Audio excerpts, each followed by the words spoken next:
What is up, everybody? Dan and the Fireman here. Today, we're going to be focusing on your videos you sent in. So if you want to send in your own, check the link in the description. But we're going to be focusing very briefly on these, okay? We're going to be using the after-action review, and I'm going to find the major factor in these close calls and crashes, okay? So let's go ahead and start watching. You'll know what I'm talking about. And let's get going.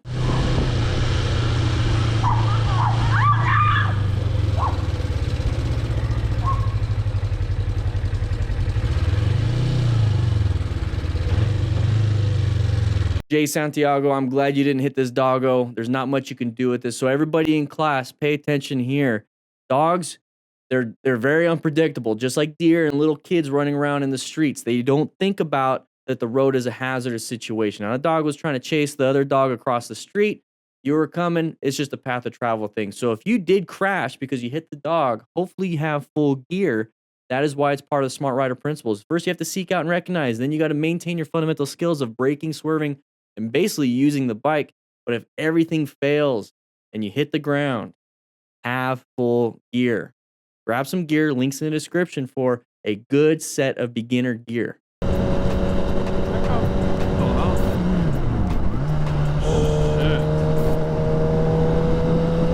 What do we do here in Inspire Society when it comes to intersections? We go into orange stage and we need to start paying attention to what the pertinent issue is at hand. It's going to be path of travel up front, and it's going to be things that we could strike up front. Okay, things aren't going to be coming out from behind us and trying to attack us at intersections. We need to be watching for the path of travels. We need to be watching for people braking, and that's what is happening here. So that split second looking down and then looking up, hey, that's going to mess you up a little bit. We have to perceive it, react, and do something about it in the appropriate manner, okay?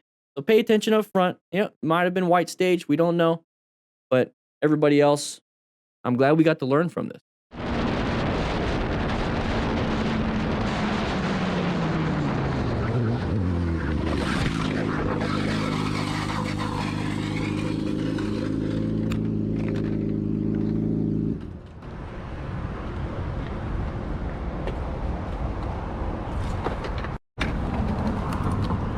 Hey, yo, Alan, I'm glad you're doing well. You're able to walk it off. So it means you were green. So walking wounded type thing. I want you to get a little bit more gear. I saw those tats, you know, might have been scraped off. So be very careful with that. So get a full set of gear. Links in the description for that. But maybe a little too fast going to that corner. Remember, our vision is truly screwed up at night. We cannot see very far. And our headlights on motorcycles are terrible.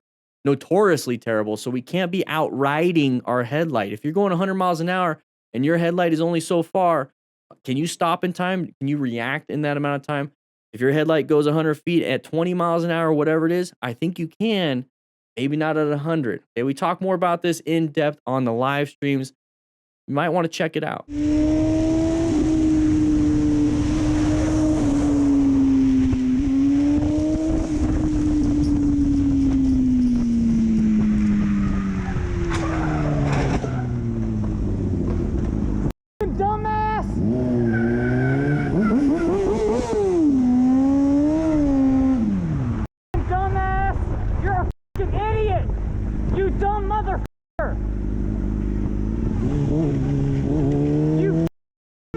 What the f were you thinking?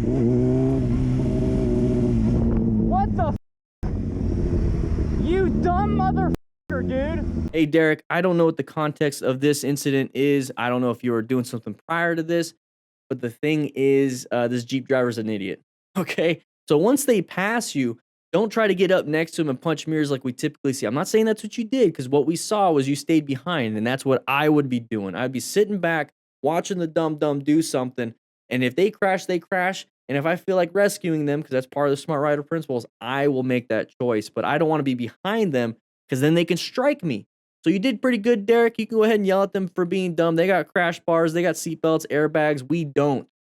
So I'm glad you're safe. Part of being a smart rider is acquiring and utilizing personal protective equipment. So make sure you grab yourself a jacket just like this one from Renzzi using the link in the description. It's an affiliate link. It helps me out. No extra cost to you. Plus, it lets Renzzi know that the DanDanTheFireman crew is pretty badass, and they actually grab some gear. Anyways, click that link. I'll see you soon.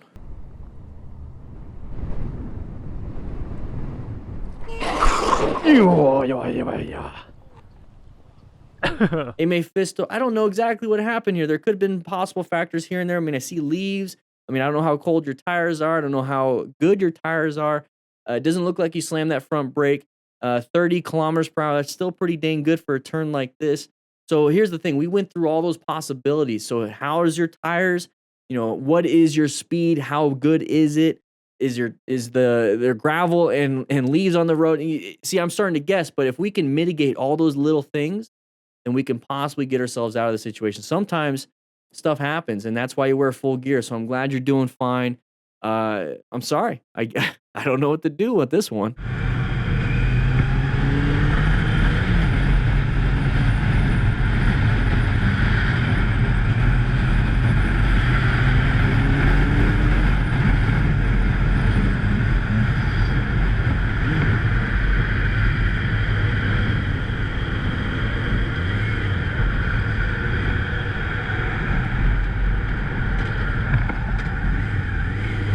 Part of planning your ride is positioning yourself for safety, locating hazards. So we need to position ourselves in a lane. Okay, he did that. Drew, you did fine there. Locating that hazard way ahead of time of that construction zone. We need to be getting into that lane a little bit sooner. Maybe doing a little bit of zipper merging. You waited to the last second. Maybe allowing the big semi to get in front. You get behind the blue one. We need to start doing that a little bit better. But here's the cool thing about this is that you didn't panic. Panicking is a bad thing. Slamming that front brake, dumping the bike is a bad, bad thing. So you did a great job realizing, oh crap, I made a mistake.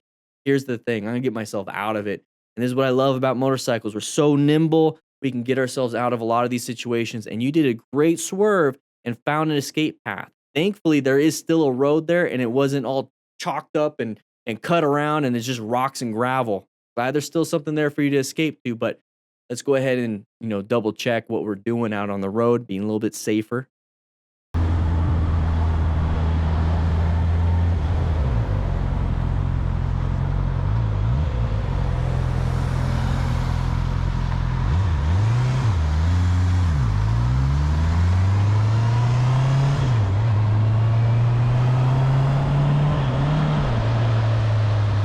So logic with two eyes, here's the thing, we're lane filtering, so we're already in a pretty good position for line of sight, and then we can see super far ahead, which means we have a good space cushion. The problem is we don't have good escape routes to the left and right, and that's one of the issues with lane filtering.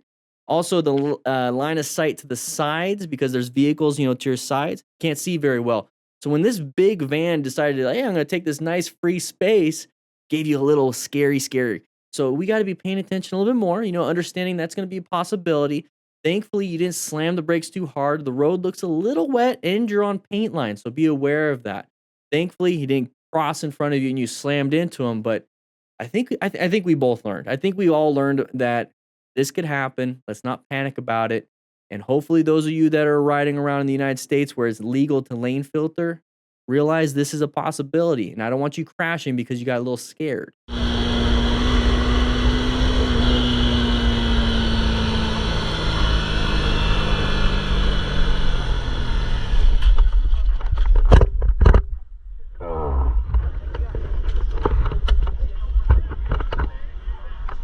I think I got it, bro.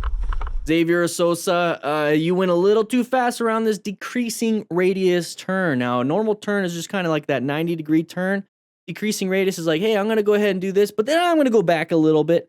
And that's what happened here. So you can't take these turns at the same speed and it will catch you off guard. So if you're out there riding in the mountains, this is something that could possibly happen. Not everything's those 90-degree turns. In town, it's typically those 90-degree turns. Sometimes you'll find some funny ones. If you find those, practice on them. But here's the thing, a little bit too fast, but you did a great job slowing down until you got to the shoulder and then you fell over. But here's the thing, if there was a car coming, I don't think gear is going to save you on that. So we can't be making these beginner mistakes. All right? I'm glad you're okay.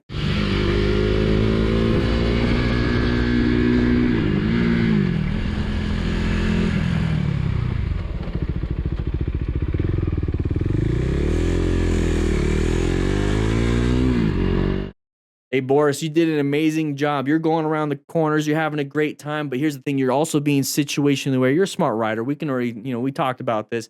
You saw that uncommon thing in a common situation, which is going to be a vehicle on the side of the vehicle in the middle of the road. What is that?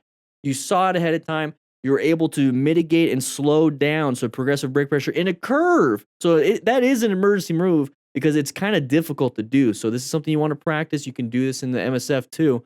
But you're going to be going around that curve, applying progressive brake pressure while trying to stand up the bike too. Hey, you did great. And look at, you're already pointed and you're trying to find yourself an escape path. You're going through it and great. It's just amazing. It's just amazing. Everyone else, you need to start practicing. We just watched a ton of close calls and crashes now. If this is something you like, please show it to me by clicking that like button and commenting down below. Now, here's the thing. You have to submit your own videos in order for this to happen. So if you want to, there's a link in the description for that. But go ahead and check out this video right here and then maybe this one right here. This one's actually pretty dang good. I had a ton of fun with this one. I'll be seeing you guys around.